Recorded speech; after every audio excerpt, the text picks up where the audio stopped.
قمار جسے عام طور پر ہم اردو میں جوا کہتے ہیں اور عربی میں اس کو قمار بھی کہتے ہیں، میسر بھی کہا جاتا ہے۔ میسر، ٹھیک۔ جی اچھا، اس کی تعریف اگر دیکھا جائے نا، اس کی تعریف میں یہ لکھا ہوا ہے کہ کل لعب یشترط فیہ ان یأخذ الغالب من المغلوب شیئا سواء کان من الورق او غیرہ۔ لب لباب یہ ہے، فرمایا کہ ہر وہ چیز کے، ہر وہ کھیل یا ہر وہ جو ہے وہ آپس کے معاملات کہ جس میں شرط لگائی جائے کہ جو جیت گیا تو وہ مغلوب سے لے گا، چاہے وہ کوئی چیز بھی ہو، چاہے وہ چاندی ہو، چاہے وہ رقم ہو، چاہے وہ کوئی گھر ہو، دکان ہو، کوئی بھی چیز ہو، تو یہ شرط لگا دے کہ بھائی میں اگر جیتا تو آپ مجھے یہ دیں گے، اور میں اگر جو ہے نا اگر وہ سامنے سے شرط لگائے کہ میں ہارا نہیں آپ ہارے تو آپ مجھے یہ دیں گے، تو جانبین سے جس میں شرط لگائی جائے تو اس میں کیا ہوتا ہے جوے میں، چونکہ کیا ہوتا ہے کہ سارا مال یا تو چلا جاتا ہے یا سارا مال آ جاتا ہے، تو اسی لیے اس کو جوا کہتے ہیں۔ قمار قمر سے ہے، قمر چاند بھی گھٹتا بڑھتا ہے نا، تو اسی لیے اس کو بھی قمار کہتے ہیں کہ یہ بھی کبھی بڑھ جاتا ہے، کبھی گھٹ جاتا ہے، کبھی کھیلنے والے کو خوش کر دیتا ہے، کبھی گھٹ جاتا ہے، کبھی کھیلنے والا پھر بالکل زیرو ہو جاتا ہے اور پاگلوں کی طرح بیہیویئر کرتا ہے۔ ایک دفعہ خوش ہو جاتا ہے نا جیت کر، تو وہ ساری زندگی ہارتا رہتا ہے۔ ایک دفعہ خدا نخواستہ جیت جاتا ہے، خوش ہو جاتا ہے نا، پوری زندگی اسی خوشی کے پیچھے پاگل ہو جاتا ہے اور پھر سب کچھ ہار جاتا ہے۔ وہ کہتے ہیں نا کہ ایک آدمی اچھا خاصا پیسے والا تھا، اچانک زیرو ہو گیا، زمین پر آ گیا، کیا ہوا؟ جوئے میں ہار گیا۔ جی یہ ایسی چیز ہے۔ اچھا، اگر اس کو ہم قرآن کی روشنی میں دیکھیں تو حضور نبی کریم صلی اللہ تعالی علیہ وسلم پر یہ جو قرآن نازل ہوا نا، اس میں آپ دیکھیں کہ اس کی جو حرمت ہے وہ خمر کے ساتھ ساتھ ہے۔ یسألونک عن الخمر والمیسر قل فیہما اثم کبیر ومنافع للناس۔ دیکھیں فرمایا کہ لوگ آپ سے خمر اور جوئے کے بارے میں سوال کرتے ہیں، آپ فرما دیجئے کہ اس میں نفع کم ہے، نقصانات زیادہ ہیں۔ جی اچھا، جوئے میں نفع کیا ہے؟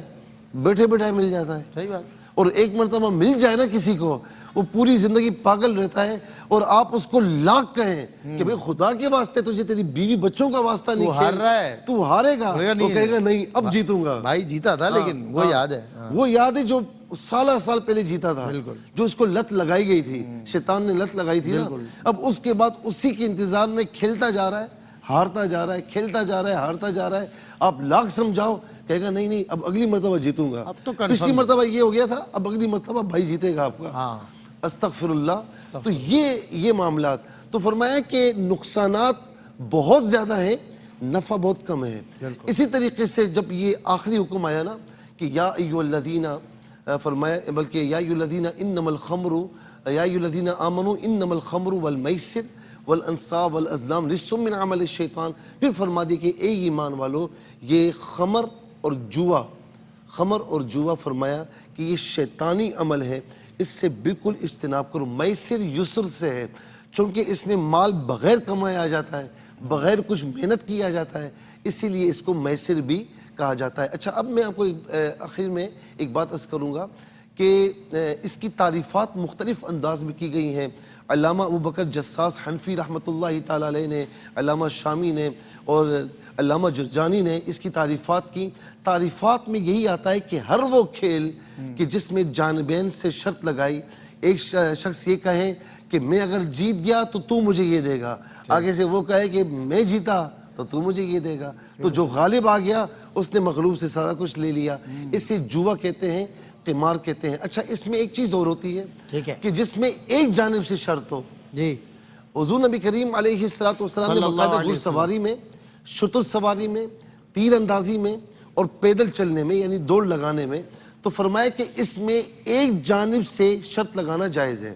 ایک جانب، جی ایک جانب سے شرط لگانا جائز ہے۔ جیتے تو یہ انعام ملے گا، جیتے تو یہ انعام ملے گا، اور آگے سے کوئی شرط نہ ہو، ٹھیک ہے نا، ہاروں گا تو میں کچھ نہیں دوں گا، جیتے تو مجھے یہ انعام ملے گا، اس میں کوئی مسئلہ نہیں ہے، ون سائیڈ۔ جی اچھا، اسی طریقے سے اور بھی کھیل ہوں جس میں یعنی آپ دیکھتے ہیں کہ مختلف قسم کی کھیل ہوتے ہیں، ایونٹس ہوتے ہیں ہمارے یہاں ملک میں بھی. تو اس میں کیا ہوتا ہے کہ کبھی 2 ٹیمیں کھیل رہی ہیں تو درمیان میں ایک یوں سمجھ لیں کہ فیصلہ کرنے والا ہوتا ہے. وہ کہتا ہے کہ بھئی آپ جیتے فرسٹ آئے تو آپ کو یہ انعام ملے گا، آپ سیکنڈ آئے آپ کو یہ انعام ملے گا، آپ تھرڈ آئے آپ کو یہ انعام ملے گا. بالکل ٹھیک ہے. اچھا یہ کہے کہ بھئی جو فرسٹ آئے گا اس کو انعام ملے گا، تیسرا بندہ ہو، دونوں میں سے کوئی نہ ہو، تیسرا بندہ ہو جو فرسٹ آئے گا اس کو یہ انعام ملے گا، اور اس کے علاوہ جو ہاریں گے انہیں کچھ بھی نہیں ملے گا. تو یہ کھیل بھی بالکل جائز ہے، اس طرح کہنا بھی. اسی طریقے سے یہ جو لاٹریز ہوتی ہیں یہ بھی بالکل حرام ہے. اور یہ جو انعامی بانڈز ہوتے ہیں خاص طور پر جو یعنی بانڈ جو ہے پرائز بانڈ لوگ خریدتے ہیں، تو اس میں کوئی حرج نہیں ہے.